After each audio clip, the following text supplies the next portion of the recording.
Está no ar. Muito boa tarde a todos. Vamos então dar início ao segundo de uma série de webinars que a CUF, através da Academia, está neste momento a patrocinar. O título global deste webinar chama-se Qualidade de Vida dos Doentes no período pós-Covid.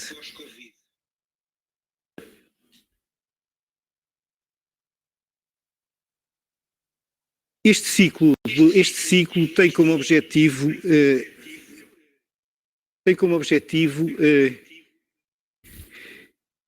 é um objetivo interno para o grupo da CUF e tem um conjunto de convidados especiais. O Sr. Bastonário da Ordem dos Médicos foi o primeiro e eu irei muito brevemente apresentar no final destas brevíssimas palavras o segundo.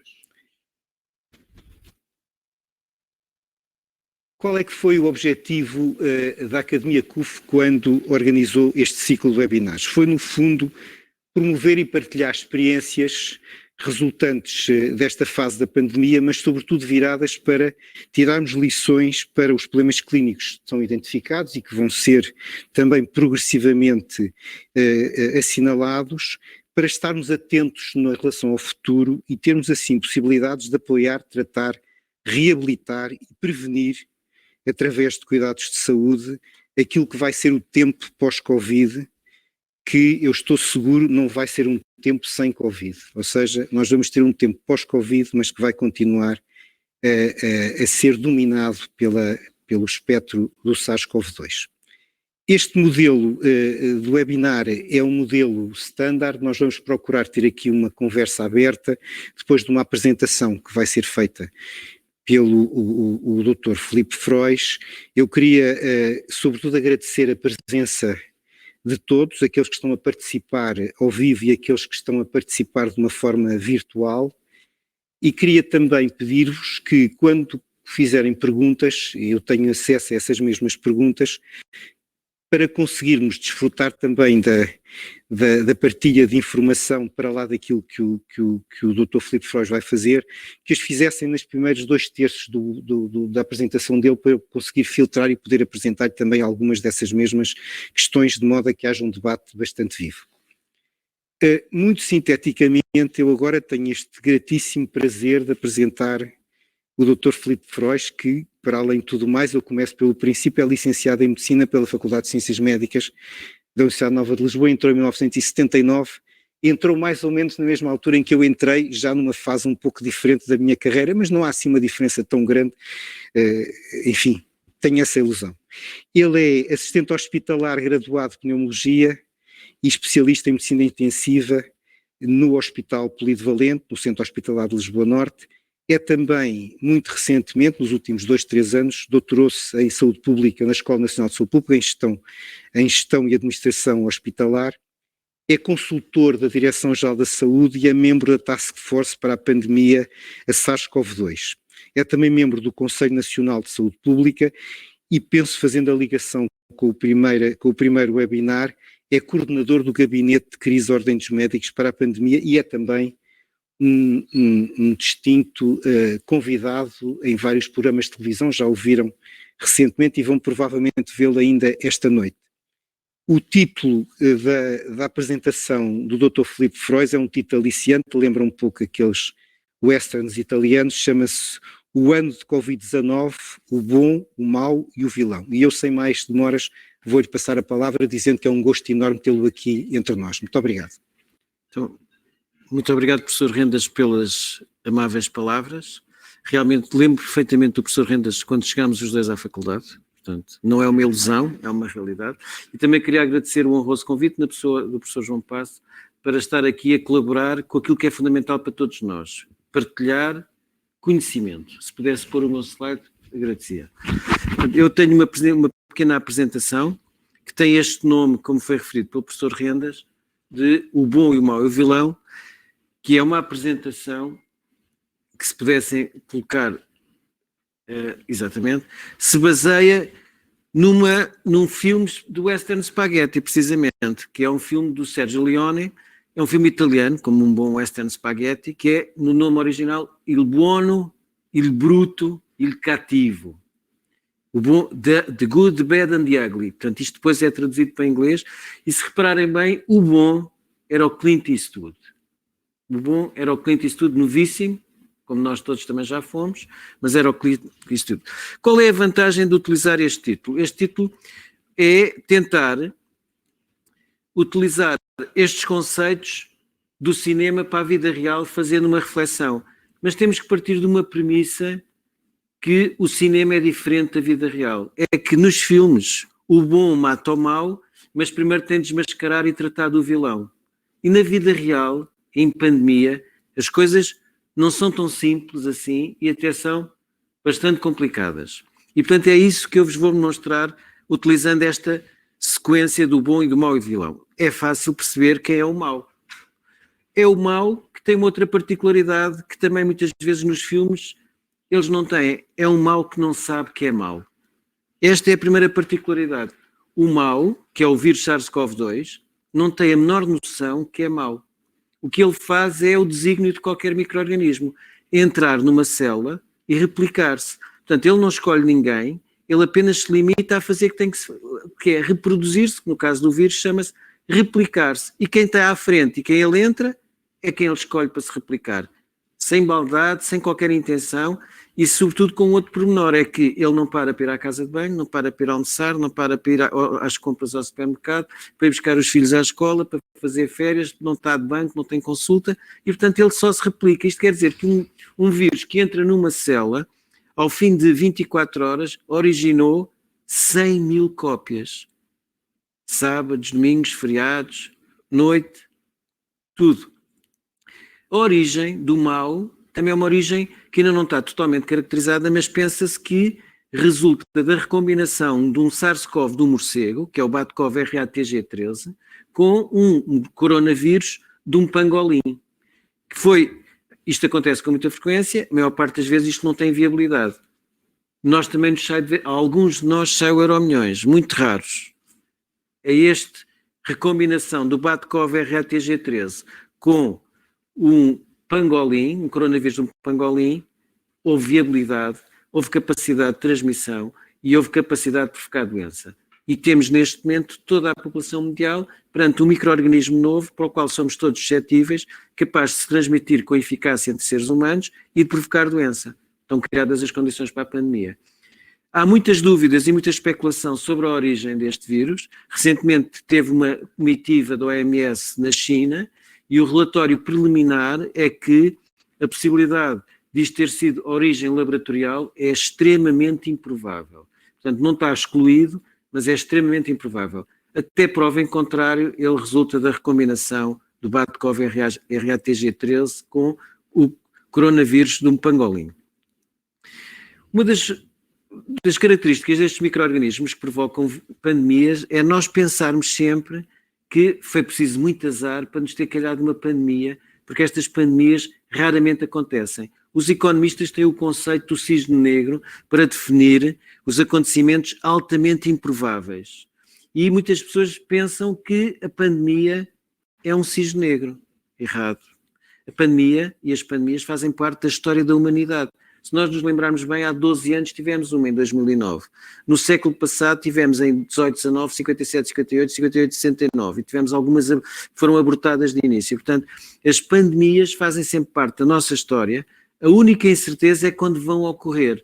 Mas as pandemias todas têm uma característica comum que também levou o filósofo alemão Friedrich Hegel a utilizar uma frase para sintetizar o que é que acontece com as pandemias passadas. E o Friedrich Hegel escreveu a dizer que o que a história nos ensina é que nós não aprendemos nada com a história.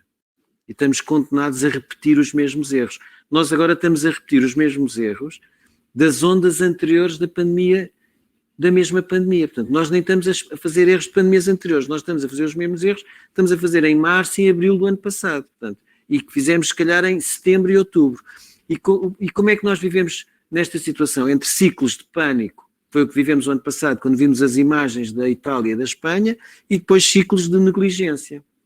E é isto que acontece. nós agora estamos numa fase de negligência. E, portanto, se a situação aumentar muito, poderemos entrar novamente numa fase de pânico, embora seja pouco provável. O bom, portanto, já vimos o mau, o bom tem outra particularidade diferente dos filmes. Este bom não é o Clint Eastwood, de certeza, porque é um bom que se põe a jeito para não ser bom, que somos nós. E porquê é que nós nos pomos a jeito? Porque, primeiro, criamos um mundo que favorece muito o desenvolvimento de pandemias. Coisas boas, como as viagens, a interconexão global, mas outras coisas menos boas, como as alterações climáticas, a destruição dos habitats naturais, as desigualdades extremas que se criaram e que favorecem fluxos migratórios que rapidamente espalham uma doença de uma parte do mundo para o outro local. Nós, neste momento, temos surtos de tuberculose e de outras doenças, tivemos surtos de tosse convulsa na Europa, através de migrantes sírios e do Médio Oriente que trouxeram essas doenças que estavam praticamente extintas no continente europeu.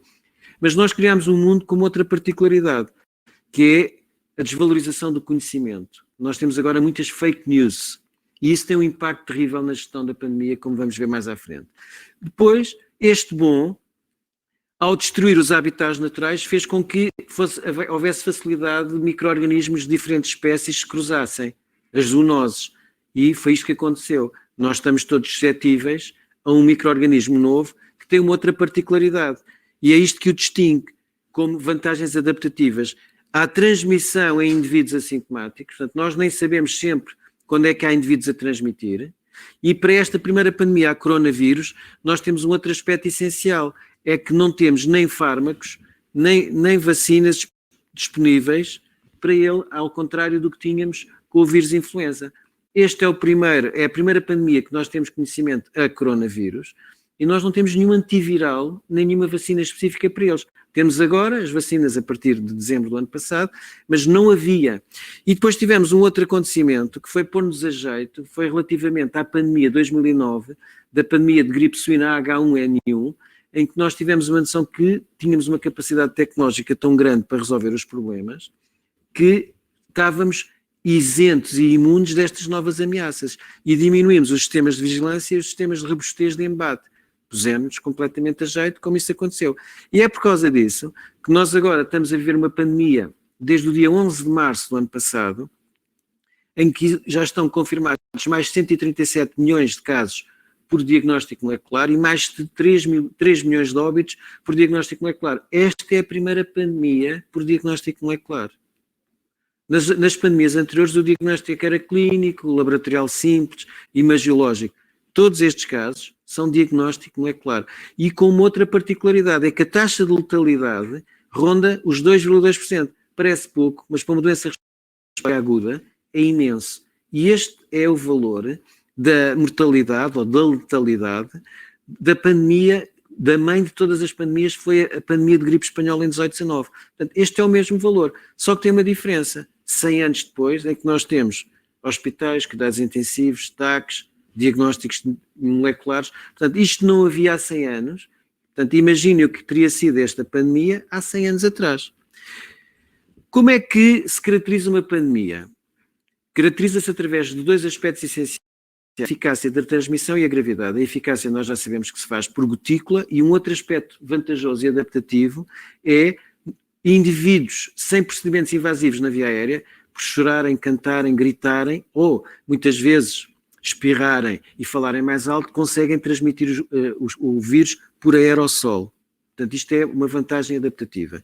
E, em termos de gravidade, nós estamos a viver uma situação, por exemplo, em Portugal, à data de hoje, tem uma letalidade de 2,04%, um bocadinho abaixo da letalidade global, porque nós estamos num país mais desenvolvido. Já agora a letalidade em Itália até ronda aos 3%, a nossa até é inferior, mas é um número enorme. E estamos a viver uma doença nova, tem novos nomes, tem novas sequelas e tem novos termos. Nós agora até falamos no Covid agudo, no long Covid, e isto obrigou uma sistematização de conhecimento. O long Covid agora dividiu-se em Covid sintomático persistente, na presença de sinais e sintomas de 4 a 12 meses, e no síndrome pós-Covid, que é a persistência mais de 12 semanas de sinais e sintomas na ausência de outra explicação. E, portanto, o que nós começamos a ver no hospital é o pós-Covid. Eu tenho imensos doentes no meu hospital pós-Covid, longo Covid. Portanto, é a pandemia que nós vamos ter. Vamos ter a pandemia do não-Covid, do pós-Covid e da pobreza, que é o que também nós começamos a ver agora. Estes nomes também estão em evolução e aí os americanos chamam-lhe PASC, Post-Acute Sequela of SARS-CoV-2 Infection. Portanto, nós em Portugal chamamos o long Covid, que é o que ficou habitual. Em que ponto da situação nós estamos a viver agora? Estamos a reabrir após o segundo confinamento. O segundo confinamento foi de 15 de janeiro a 15 de março. Abrimos, foi em duas fases, foi 15 de janeiro e 22 de janeiro, depois fecharam as aulas, se vocês se lembram, e estamos agora a abrir a 15/3, estamos na segunda fase e está prevista a terceira fase para 19/4, na próxima segunda-feira, foi por isso que hoje houve a reunião do Infarmed. E o objetivo deste desconfinamento é voltar à normalidade com o objetivo de evitar a quarta onda pandémica. Há países que ainda vão na terceira, isto depois eu vou explicar mais à frente, nós estamos na quarta onda. E o que esperamos todos é que a terceira onda, o que nós vivemos em janeiro, tenha sido de vez. E, portanto, para algo completamente diferente, e fazendo jus ao nome do filme dos Monty Python, vamos a ver se as coisas, desta vez, são realmente diferentes e não voltamos a repetir os mesmos erros das ondas anteriores. Em que ponto da situação nós estamos? Isto são slides de ontem, que eu tive que enviar estes slides ontem, mas basicamente as diferenças em relação a hoje são mínimas. E o que é que nós vemos? Isto é o número de novos casos. Nós vemos na parte esquerda do ecrã a primeira onda, que já passa completamente despercebida. 1516 foi o pico de novos casos, quer dizer, ali já ninguém nota. Depois andámos em maio, abril, maio, junho, julho, ali com 200 casos dia, nós dificilmente descemos abaixo dos 200 novos casos dia, temos imensa dificuldade e isto condiciona persistência na comunidade e risco de recrudescimento. Entramos em segunda onda, se vocês se lembram, havia imensas dúvidas, já estávamos na segunda onda, não estávamos na segunda onda, não interessa, ela vinha aí, não é? E tivemos um pico em novembro, 4 de novembro, com cerca de 7.500 casos, já foi 5 vezes maior do que da primeira onda. Depois voltámos a diminuir outra vez e entramos então na terrível terceira onda, que foi na sequência da combinação de vários fatores, entre eles a deslocalização do Natal, do Ano Novo, das festividades, da variante britânica, que entretanto chegou, e chegámos a ter o pico no dia 28 de janeiro, 10 vezes superior ao pico da primeira onda. Portanto, vejam, cada vez que a gente tem uma nova onda é 5 vezes mais, 10 vezes mais. Nós agora tivemos que confinar no dia 15 de janeiro e agora andamos, hoje e ontem andamos nos 200, 400 novos casos, nunca descemos abaixo dos 200, isto tem um significado, e temos um total de casos próximos já dos 830 mil habitantes. Provavelmente o inquérito serológico que vai ser divulgado em breve vai revelar que há mais gente infectada que não soube. Temos cerca de 17 mil óbitos e temos ativos 25.784 doentes. As pessoas olham para este número e não percebem o que é que quer dizer este número. O que é que quer dizer 25.784 doentes ativos? São os doentes, na maior parte deles, que estão no trace Covid. Um médico de medicina geral e familiar demora em média 8 a 10 minutos para fazer um seguimento em trace Covid. Se ele trabalhar 8 a 10 horas por dia, ininterruptamente, ele vê 50 a 60 doentes em trace Covid por dia. Portanto, este número de ativos equivale a ocuparmos 430 médicos de medicina geral e familiar em trace Covid. Nós temos 5.000 médicos de medicina geral e familiar. Quando depois perguntam o que é que há com os atrasos, onde é que eles estão aqui. Já chegámos a ter 1.500 médicos de medicina geral e familiar em trace Covid. Se nós juntarmos os que estão em ADR-C, portanto, a área dedicada às queixas respiratórias da comunidade, nós temos mais de metade da força de trabalho de medicina geral e familiar alocada à Covid. E às vezes as pessoas esquecem-se disso. Portanto, quem segura muitas pontas do Covid-19 em Portugal é a medicina geral e familiar. A gente vê depois mais os cuidados intensivos dos hospitais. Mas 430 médicos de medicina geral e familiar são os que estão agora a tratar do trace Covid. Portanto, é preciso termos esta noção. Em termos de internamentos, os dados que nós temos também são interessantes. Vejam que nós estamos agora praticamente ao nível de setembro, outubro do ano passado. Tivemos o pico da primeira onda, em que tivemos 1.300 internamentos, depois tivemos o pico da segunda onda, que tivemos 7.500 internamentos, e tivemos o pico na terceira onda, que tivemos picos de internamento de 7.000. Não, 9.000. Aquilo não está ali correto, são 9.000. 8.000 e qualquer coisa, tenho ali um pequeno erro, peço desculpa. Em cuidados intensivos, nós passamos de uma capacidade instalada pré-Covid de cerca de 500 camas e chegámos a ter, no pico da terceira onda, 904 doentes internados na mesma altura em cuidados intensivos. E um outro dado curioso é, ao fim de 13 meses de pandemia, nós não conseguimos dizer quantos doentes estiveram internados. Nós sabemos que ontem tiveram internados 479, hoje estão internados 470, mas o número total de internamentos a gente não sabe. Isto quer dizer, é difícil às vezes fundamentar decisões quando nós não sabemos destes 870 mil doentes quantos é que tiveram internados. Nós sabemos só ao número do dia, não sabemos, e depois não sabemos onde é que eles morrem, se morrem em cuidados intensivos, se morrem em enfermaria, e portanto nós continuamos a ter um déficit enorme de informação epidemiológica básica para tomar decisões. E isto vai se refletir em algumas decisões que a gente toma. Esta é a famosa matriz de risco que nós agora utilizamos, em que foram criados 4 quadrantes, o canto inferior esquerdo, o verde, os das pontas superior esquerdo e inferior direito, amarelo, e o superior direito, vermelho. Basicamente, estão divididos através do RT em baixo, que é a transmissibilidade, e a incidência de novos casos. E nós sabemos que o pior será RT acima de 1, portanto, ela tem condições para se multiplicar e transmitir na comunidade, e uma incidência superior a 120 novos casos por 100 mil habitantes a cada período de 14 dias. Nós, neste momento, globalmente andamos nos 79 casos por 100 mil habitantes a 14 dias e temos um RT que hoje apresentado ronda 1.08. Um outro problema que nós temos aqui, estes são os dados de ontem, não são os dados de hoje, ontem o RT era 1.04, o RT de ontem de 1.04 reportava ao período de 31 de março a 4 de abril. Portanto, foi publicado no dia 9 de abril, está ali o sítio, a data da publicação, e estamos a decidir hoje com base no RT de há uma semana. Portanto, vejam o risco que nós temos de tomar decisões mal fundamentadas. O epidemiologista Carlos Antunes deu hoje uma entrevista na TSF em que disse que o que ele estima todos os dias é um aumento de 1/100ª no RT. E, portanto, hoje, o que seria provavelmente expectável era termos um RT de 1.11. 1.11. Portanto, que é um bocadinho diferente do valor apresentado. E, portanto, isto obriga-nos a tomar muita prudência. Eu depois tenho ali à frente um slide onde tento encaixar isto tudo.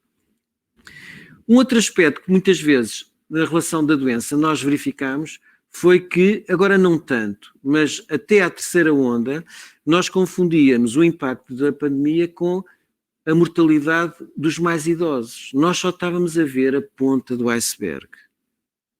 E era habitual as pessoas dizerem assim, olha, morreram mais 10, 12 pessoas e todas elas tinham mais de 80 anos. E o que é que as pessoas diziam? Estas pessoas acabavam por morrer de Covid, de gripe, resfriado, perna partida, traumatismo. Portanto, também estamos nós a ter um exagero de cuidados para salvar a vida de pessoas que iam morrer de qualquer maneira. Quando nós olhamos só para a ponta do iceberg, que foi o que fez o capitão do Titanic, não é? Esquecemos de ver a massa submersa. E a massa submersa é a quantidade enorme de meios humanos e recursos técnicos que estão alocados para tratar estes doentes.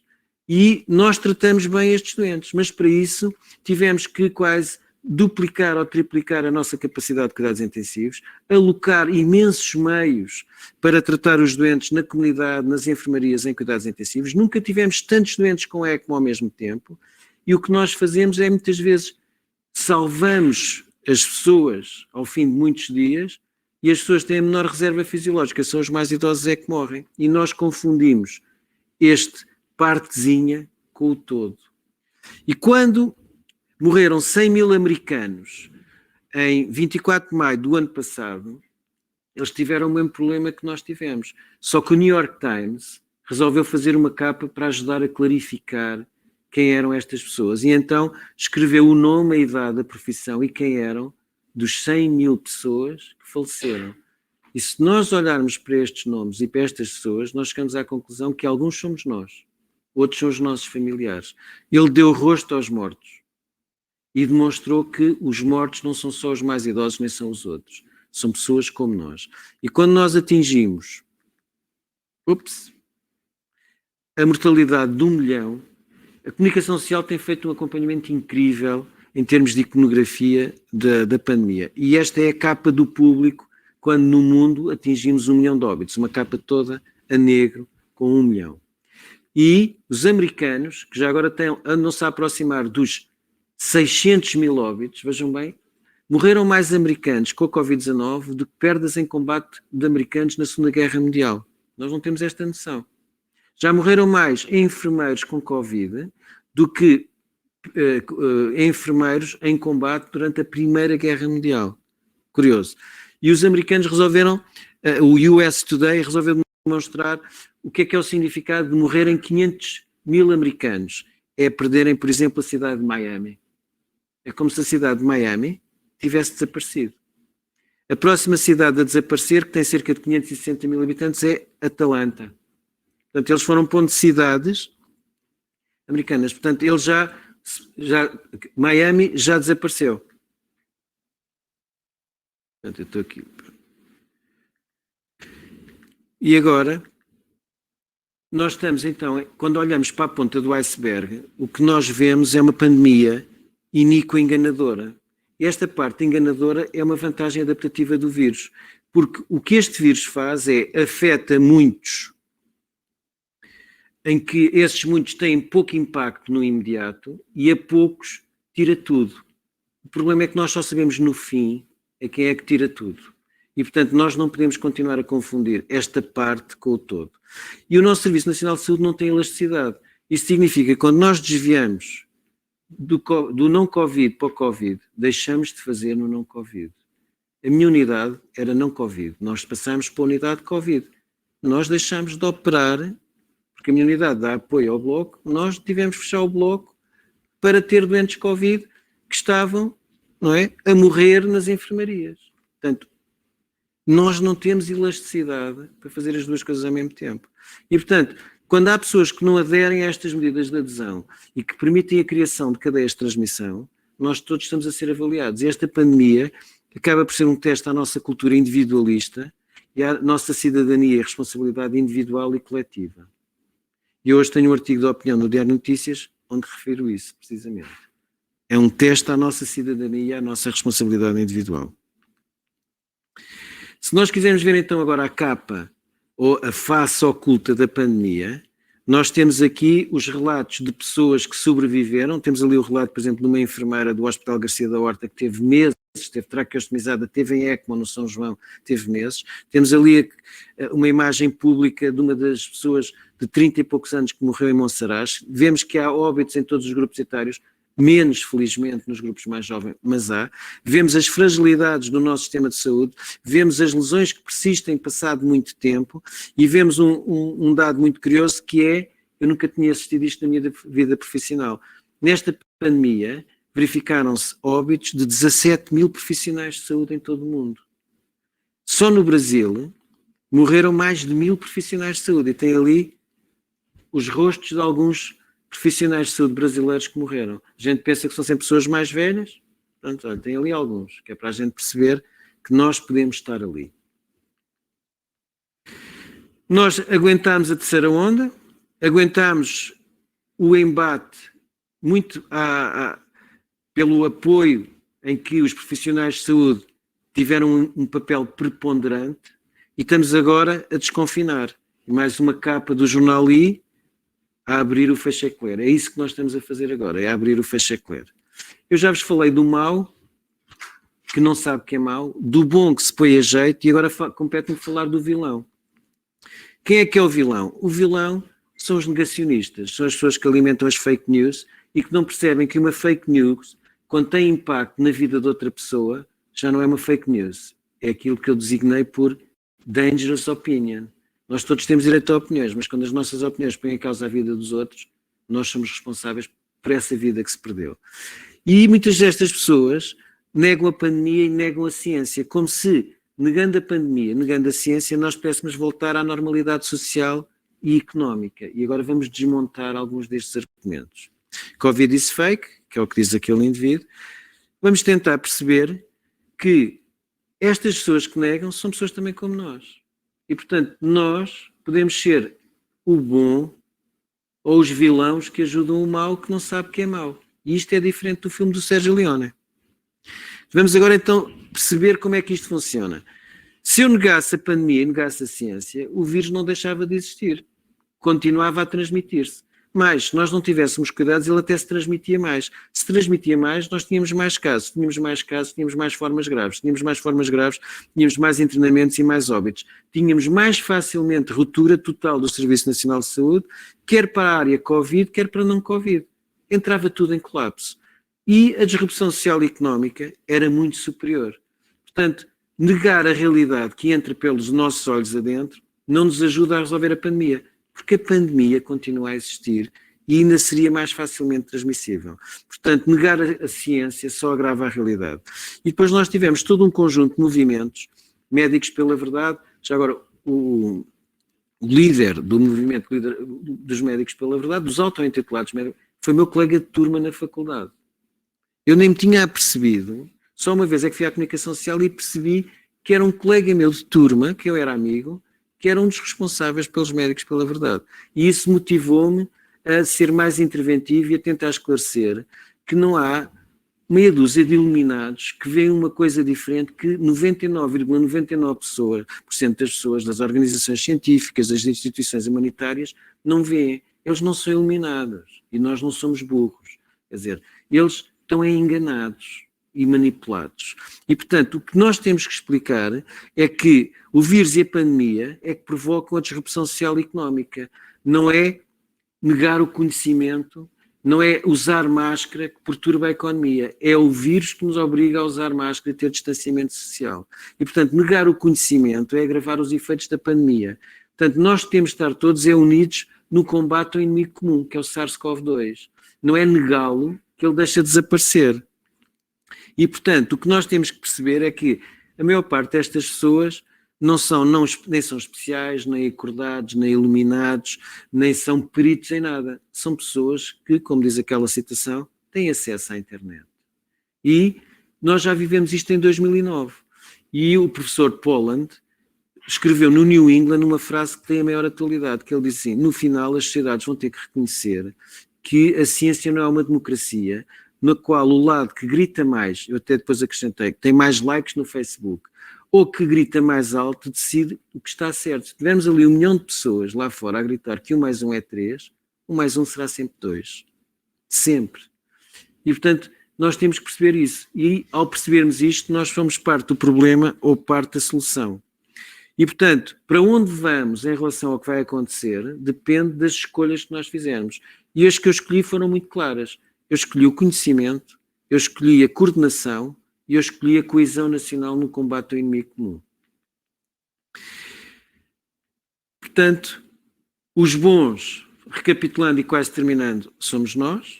Aqui temos as imagens dos bons e nós estamos agora a entrar no fim desta, ou pelo menos no fim do princípio da pandemia, que foi a janela de oportunidade aberta pelas vacinas. Ainda há muitas questões para resolver, nomeadamente a efetividade nas pessoas com mais de 80 anos, a efetividade na infecção assintomática, o impacto nas mutações e nas variantes, a duração da imunidade, mas nós estamos à espera de ter estas respostas todas. Para nos vacinarmos, perdemos tempo. Portanto, o que a gente tem que ir vacinar-se para começar a resolver estes problemas. E o que nós vemos é que os países que já fizeram essa opção estão muito mais adiantados do que nós a resolver o problema e na normalização.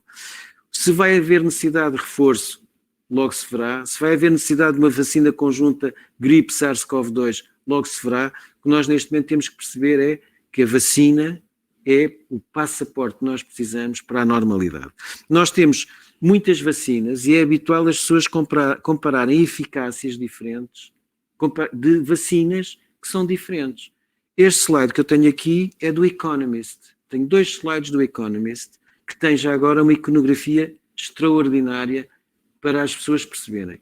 E se nós olharmos para as 4 vacinas que estão disponíveis, por exemplo, da Pfizer-BioNTech, da Moderna, de Johnson & Johnson e AstraZeneca, nós vemos que as vacinas têm eficácias diferentes, mas sobretudo o que têm são metodologias, populações e alturas da realização do ensaio diferentes. E as coisas não são comparáveis. Eu vou-vos mostrar então melhor no terreno o que é que isto significa. Se nós olharmos para o quadrante superior direito, vemos que a vacina da Pfizer da Moderna, que está a verde, foi feita nos Estados Unidos mais ou menos de julho a outubro. Só foi feita nos Estados Unidos. Não havia novas variantes, não havia a atividade que havia noutros locais, noutra altura, e foi feita exclusivamente medindo a efetividade em pessoas sintomáticas. A cor de laranja está a vacina da Johnson & Johnson. A vacina da Johnson & Johnson foi feita mais tarde, já foi feita em 3 países. Foi feita nos Estados Unidos, no Brasil e na África do Sul.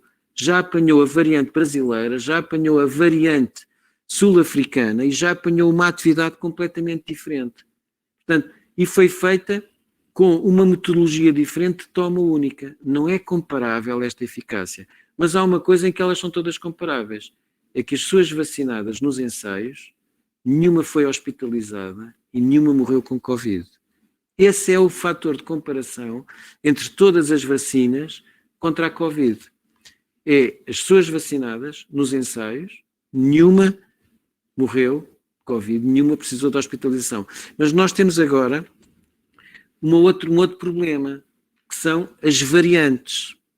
E aqui está também um gráfico das variantes do Economist, em que nós vemos que estas variantes que foram classificadas em variantes de interesse, variantes de preocupação e de alto impacto, existem 41 mil mutações já descritas. E, portanto, quando nós falamos nestas 3 que são mais frequentes, que é N501Y, e N501Y quer dizer a troca do aminoácido que se designa por N, que é a asparaginina, por Y, que é a tirosina, na posição 501, é o que isto quer dizer.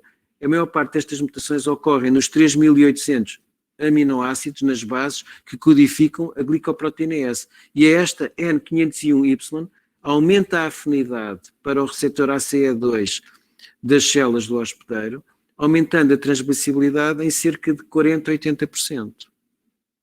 E depois temos uma outra variante, que é a variante sul-africana, que é E484K, que está ali escrito qual é as mudanças, e à medida que vão havendo mais mutações, vamos tendo mais variantes. Qual é o problema? O problema é que as variantes aumentam a transmissibilidade, aumentam a doença em números absolutos, mesmo que não aumentem a gravidade indiretamente, por aumento de número absolutos, mais doentes vão aumentar a sobrecarga nos cuidados de saúde, diminuem a proteção por infecção prévia a SARS-CoV-2, diminuem a concordância antigénica da vacina e diminuem a resposta a anticorpos. E nós já temos algum exemplo prático disto. Isto é um artigo do New England, já agora financiado pela Fundação Bill and Melinda Gates, em que a vacina, por exemplo, da AstraZeneca, já não é eficaz contra a variante sul-africana. Este é o problema que a gente tem. Se a gente está à espera de se vacinar da melhor vacina, nunca vai haver a melhor vacina. E, portanto, a melhor síntese da importância da vacina é tomarmos consciência que só há vacinas eficazes se forem administradas. A gente está à espera da vacina ideal, morremos de Covid. Portanto, não há vacinas ideais. A vacina ideal é aquela que nós recebemos o mais precocemente possível. Este é o Plano Nacional de Vacinação, nas diferentes fases. Nós estamos agora a entrar na segunda fase, que foi apresentado hoje pelo Sr. Vice-Almirante Gouveia e Melo na reunião do IFARMED, mas eu acho que nós estamos muito preocupados com o calendário de vacinas, mas antes destas vacinas estarem disponíveis, durante e depois, há a vacina mais importante que nós temos sempre que utilizar, é a vacina do conhecimento. Porque foi a vacina do conhecimento que nos permitiu chegar até aqui. E, entre outras coisas, desenvolver a vacina que nós agora precisamos. Portanto, para terminar, e temos que falar agora um bocadinho na situação atual, nós estamos agora a viver uma situação um bocadinho diferente da situação anterior. Nós estamos agora a viver uma pandemia que tem um aumento do número de casos, mas começa a ter menos gravidade. Porque nós já começamos a ter as pessoas que tinham formas mais graves de doenças vacinadas.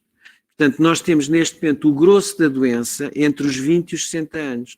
E temos um aspecto novo, um game changer, como dizem os ingleses, que é abaixo dos 20 anos, que até o ano passado tinham baixas taxas de infecção, com a variante inglesa, que tem a mutação N501Y e que se chama B117, temos aumento da transmissibilidade nas crianças. E por isso é que nós começamos a ter mais atividade nas crianças, mais atividade nas escolas, que depois transmitem aos pais. A nossa sorte é que os avós já estão protegidos. E, portanto, nós previsivelmente, nos próximos semanas, vamos ver um aumento progressivo nos novos casos, sem o aumento proporcional das ondas anteriores em termos de gravidade, porque felizmente as pessoas já estão vacinadas e estão ali os calendários de vacinação das fases de vacinação disponíveis em Portugal. Para terminar, este é que é mesmo o último slide, portanto, em relação ao um ano de pandemia, o que aprendemos, e utilizando a terminologia do bom e do mau e do vilão, eu diria que fazer a diferença na Covid-19 está nos bons serem bons, não quererem ser vilãos, como é lá. Fazerem o seu melhor, desmascararem o vilão e atuar a montante na prevenção, que é isso que termina o mal, que não sabe que é mau. O que nós temos que perceber é que o problema da pandemia não se resolve nos cuidados intensivos. Resolve-se a montante na prevenção, na atuação nas cadeias de transmissão. E que negar o saber e o conhecimento só agrava a realidade e a disrupção social e económica. Muito obrigado. Estou à vossa inteira disposição para perguntas.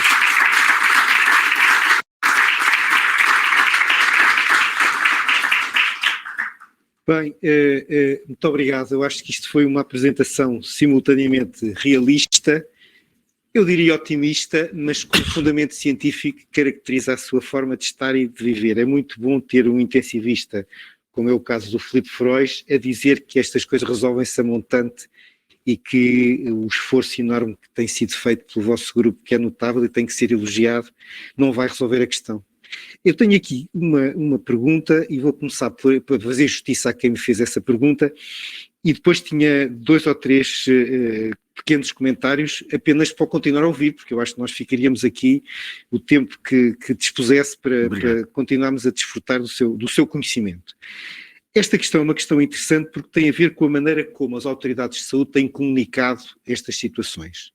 E a questão que é colocada é, comparando a comunicação na primeira vaga em comparação com esta vaga atual, tem-se verificado uma atitude muito mais de contenção por parte da Direção-Geral da Saúde. Acha que isso foi uma estratégia ou foi apenas resultante de haver alguma disruptura no sistema e que as pessoas já não sabem bem o que é onde dizer? Eu lembro-me da questão das máscaras. Nós começámos com a questão de tirar a máscara, põe a máscara, fazíamos sempre muita confusão quando havia alguém que dizia a evidência científica leva-nos a ter dúvidas em relação a usar máscara ou não usar máscara. A evidência científica é prática, é a pessoa conhecer as situações, ter uma epidemiologia de base e depois atuar de acordo com isso. Portanto, qual é que é a sua opinião? Vale a pena comunicar com esta frontalidade e com uma estratégia, ou vale a pena promover mais o diálogo entre as diversas áreas dos cuidados primários e só depois então avançar com uma estratégia? Porque a sensação que nós temos é que a coisa não está organizada, há muita gente a fazer um trabalho enorme, mas depois quando nós pretendemos ver a visão sistémica, cada um está a tentar no seu espaço fazer o melhor possível. Como é que acha que a Direção-Geral da Saúde se tem comportado nesta última fase?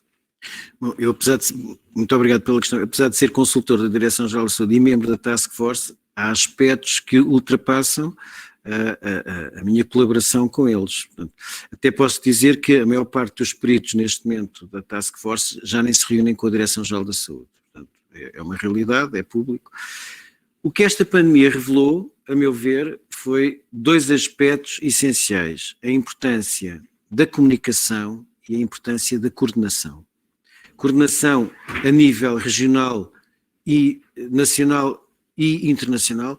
Aqui um à parte, uma das outras estruturas que teve um papel mínimo com aquilo que seria de esperar foi do ECDC.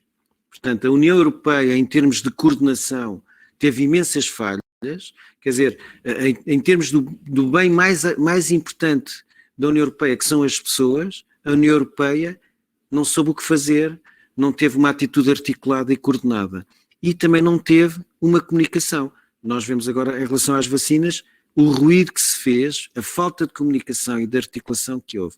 Em Portugal, nós temos, nestas instituições todas, ninguém aprende a comunicar. A verdade é que não há... A Direção-Geral da Saúde não tem um gabinete de comunicação.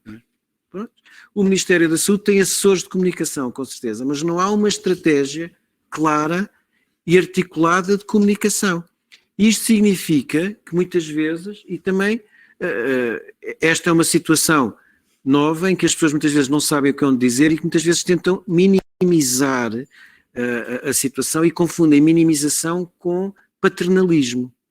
Houve alturas em que se falou também com um excesso de paternalismo. O modelo que eu acho que se melhor adapta para uma realidade destas é um modelo de verdade, transparência e coerência, que passa muitas vezes por saber dizer que, à luz dos conhecimentos atuais, nós não sabemos a melhor opção e, portanto, vamos tomar esta e rever à medida que há mais disponibilidade de conhecimento. E, portanto, o que aconteceu com as máscaras é um bom exemplo. Começou-se por dizer que não havia evidência em relação ao SARS-CoV-2. Então, o SARS-CoV-2 tinha aparecido no início do ano.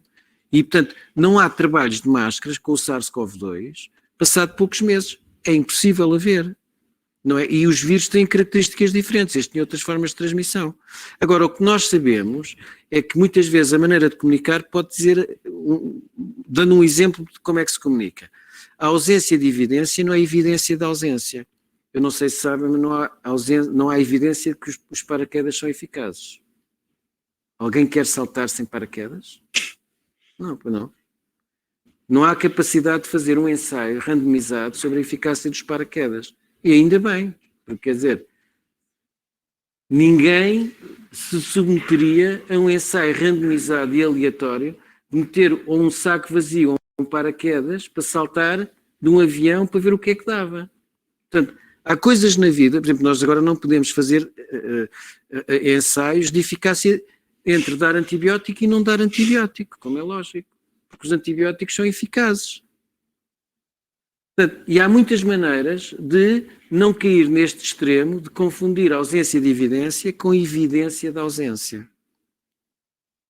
Portanto, o modelo comunicacional espero que tenha um grande desenvolvimento depois desta pandemia. Mas também já disseram isto depois da pandemia da gripe A em 2009.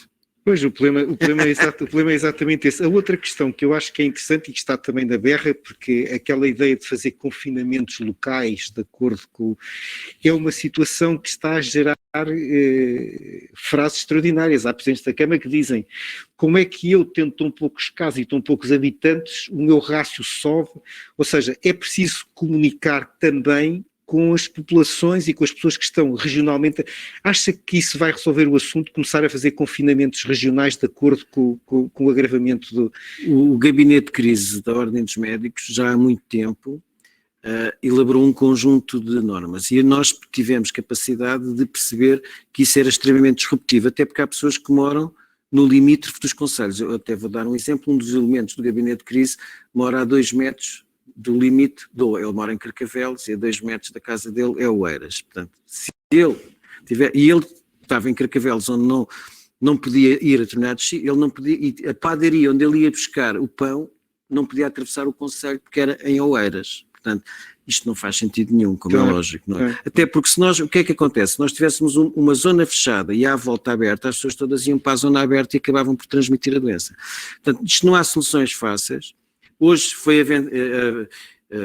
adiantada pelo professor Oscar Felgueiras na reunião do Infarmed a criação de zonas de concelhos comuns, que também não é fácil, mas de qualquer maneira nós entendemos que a melhor maneira de articular isso seria por NUTS 2, por regiões. NUTS 2 era mais claro, era mais transparente, diluía os surtos em alguma localidade pelo global, até porque a maior parte das regiões funciona em articulação com os concelhos vizinhos. Por exemplo, veja-se o norte, a maior parte das pessoas não vivem no Porto, vivem nas regiões limítrofes do Porto. Portanto, quer dizer, criar um confinamento numa zona é complicado quando a interação entre todos os concelhos é enorme. Portanto, nós somos a favor do NUTS 2. Mas eu acho que isso faz todo sentido, porque este tipo de medidas o que estão a trazer à superfície é que havia um sistema desenhado no papel que não funcionava no mundo real e, portanto, quando se estressou o sistema, que foi o que aconteceu com a epidemia, todas estas dificuldades do pessoal do Serviço Nacional de Saúde, que funcionava na base da generosidade, da dedicação das pessoas, o que está a aparecer é uma opção nossa de ter confiança que vamos viver em conjunto. E isso é que me parece, acreditando na ciência. É muito difícil fazer isto, porque as pessoas, viu-se no Bairro Alto na sexta-feira à noite, o comportamento dos jovens era uma coisa... Agora, nós temos que perceber que somos seres humanos e que temos... O que as pessoas têm é que ter confiança no Sistema Nacional de Saúde. E isso parece-me que é aquilo que é mais complicado, porque as pessoas não veem neste momento razão nenhuma da parte da liderança. Por exemplo, eu estava a ouvi-lo falar e lembro-me daqueles chavões, a medicina de translação, que foi uma coisa que eu acho que é maldita, porque não é traduziram mal. Translation medicine não é bem a mesma coisa que translação no sentido do planeta que roda, não é? Mas o que o Dr. Filipe Borges fez aqui hoje, para além de ser um brilhantíssimo orador e muito bem informado e com um pensamento global, foi fazer o oposto, foi ir à prática, voltar para a ciência e voltar novamente para a prática. E esse percurso de vai e vem é aquilo que só profissionais que estão assumidamente no terreno sabem fazer e que acreditam na ciência e na informação científica. Como é que isto se faz? Acho que é um percurso difícil, mas eu acho que nos iluminou. O último slide é um slide interessantíssimo, não sei se viram o último slide que ele não mostrou, é uma questão de comunicação. Mas a última pergunta que eu queria pôr, estou aqui a procurar beneficiar da sua presença, tem muito a ver com os doentes pós-Covid. Porque disse bem que a sua não era Covid e teve que se transformar. Ora bem, a informação que nós temos é que há dezenas de milhares de doentes, centenas de milhares de doentes com neoplasias, com doenças cardiovasculares, com outras manifestações que estão a ser colocados um pouco para trás porque é preciso resolver a questão dos doentes Covid. Como é que acha que esta questão daqui a 6 meses vai estar? Tentando fazer um bocadinho de futurologia. Eu vou fazer só um pequeno à parte. Deu o exemplo da tradução do translational. Há uma que para mim ainda me faz mais confusão, que é o comprehensive. Sim, isso é. Que é então, que chamam compreensivo. Exatamente, Que parece que é global. Exatamente, comprehensive é global. E eu já ouvi em vários discursos oficiais pessoas dizer que é compreensivo. Não, pronto, paciência. Bom, mas isto foi só aqui um pequeno à parte, que é a palavra que eu gosto mais, é o comprehensive. Mas em relação a estas 3 pandemias que eu disse há bocado, é evidente que nós estamos a sofrer no não-Covid a falta de elasticidade do Serviço Nacional de Saúde e a sobrecarga brutal que, pelo menos eu trabalho no Serviço Nacional de Saúde, nós no Serviço Nacional de Saúde tivemos em relação aos doentes que precisaram de atendimento. Um dos argumentos, já agora até os negacionistas dizem aqui um argumento, e pode alguém ouvir isto e perceber mal. O espaço onde eu tenho a minha unidade tem 10 camas. Quando nós nos transformámos em unidade de Covid, nós passámos para 6 camas. Mas a lotação daquele setor manteve-se em 10 camas. Portanto, em termos oficiais, eu posso dizer que a lotação naquela altura foi inferior à lotação média porque nós já tínhamos 60%. Nós tivemos um outro serviço que tinha 22 camas, que também transformámos em unidade de cuidados intensivos e que passou para 12 camas de cuidados intensivos. E, portanto, esses então andaram no pouco mais dos 50% de lotação. E nós ouvimos muitos indivíduos, alguns colegas nossos, dizerem que a lotação até diminuiu. Não é? Que a lotação diminuiu, portanto, o número de doentes até diminuiu, realmente o número de doentes no total até diminuiu. A gravidade, a complexidade e a alocação de meios aumentou imenso, porque eu, para ter esta lotação de 6 camas, consumi muito mais recursos do que os 10 doentes do espaço que eu tenho habitualmente. E, portanto, isto é para perceber o que é que aconteceu. Nós realmente, houve imensos espaços criados, eu vou dar outro exemplo. O meu hospital criou, o Centro Hospitalar de Lisboa Norte criou para aí 5 ou 6 áreas, chama-se no meu hospital, chama-se o NEICS, para a Covid. É evidente que esse espaço foi ocupar áreas que existiam antes e que se deixou de fazer a cirurgia vascular, a otorrino, a cirurgia geral, o serviço de estiva, o serviço de infecto, deixaram de ter essa atividade. Agora, o que é que isto significa? Significa que nós prejudicamos muitos doentes. Não vale a pena dizer. Eu estou agora a apanhar no meu hospital doentes com formas de doença que a gente se calhar já não via há 10 anos. Quer dizer, nós temos imensos cancros do pulmão que estão a aparecer, tudo metastizado. Portanto, nós estamos a encontrar, nós até inventámos um estadio novo, que é o estadio 5, do cancro do pulmão, para azar dos doentes. Uhum. Nós já até, às vezes, na passagem de turno, dizemos assim, olha, isto já é um estadio 5. Portanto, nós estamos a ver neste momento alguma patologia, provavelmente, que se teria visto há 30 anos, em termos de evolução natural da história da doença. É evidente que estes doentes foram muito prejudicados. O que me parece legítimo dizer-lhes é que nós, se tentássemos vê-los com o Covid, também não os víamos bem, nem víamos o Covid. E também a ruptura também seria dupla, quer para uns, quer para outros. E, portanto, foi feita uma opção, e essa opção, infelizmente, prejudicou um dos lados. Portanto, o que nós vamos ter, provavelmente, é um excesso de mortalidade nos próximos meses, resultante destes estadios mais avançados. Não é por acaso que nos últimos, desde 1918 até agora, os 3 meses onde houve mais mortalidade foi outubro de 1918, novembro de 1918 e janeiro de 2021. Em números absolutos, eu estou a preparar um artigo sobre isso, nos últimos 105 anos, ou 104 anos, os 3 meses com mais mortalidade foi a pandemia, foi a segunda onda da pandemia da gripe espanhola. Já agora, no dia 25 de outubro de 1919, vai morrer o Amadeu de Sousa Cardoso, tinha fugido de França para fugir à gripe espanhola e vai morrer em Mafamudo nessa altura. E depois temos 20 mil óbitos em janeiro de 2021. E é evidente que 75% são patologias não Covid. Portanto, nós vamos ter agora mais mortos, vamos baixar a esperança média de vida, que já estamos a ver isso. A esperança média de vida nos grupos etários mais idosos baixou e nos hospitais estamos a ver formas muito mais avançadas de algumas doenças. Muito bem. Eu acho que nós estamos praticamente em cima da hora. Se o Dr. Rui Diniz, que é o Presidente da Comissão Executiva, nos quiser dar o gosto de um comentário ou de uma pergunta, será um enorme prazer. Faz favor. Disse que temos passado o pânico à negligência, da negligência ao pânico. E como é que se evita? Nem eu, nem o Hegel, nem todos os outros descobriram. Eu acho que provavelmente a única maneira, ou pelo menos a maneira bondosa de eu ver isto, é aumentando a capacitação, a literacia e o conhecimento das pessoas. Isso é um trabalho perpétuo. E, portanto, isto é um outro aspecto que eu vejo nas lições que nós vamos tirar desta pandemia, que também já tiraram nas pandemias anteriores. Nós temos que aproximar o conhecimento da decisão e da fundamentação. Portanto, eu acho que não podíamos acabar melhor. Acho que esta é uma conclusão final. Resta-me novamente agradecer. É para mim um motivo de particular orgulho, tendo nós entrado na Faculdade de Ciências Médicas na mesma altura. Como aluno e como professor já agora.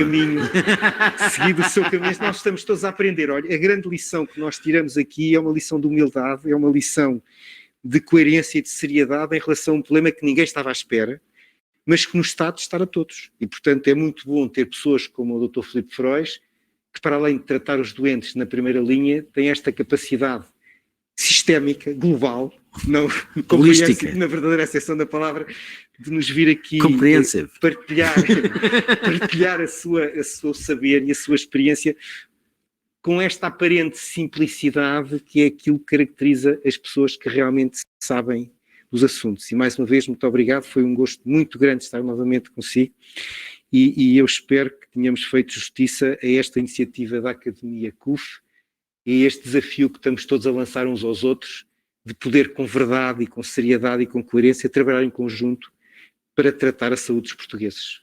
Muito obrigado. Obrigado.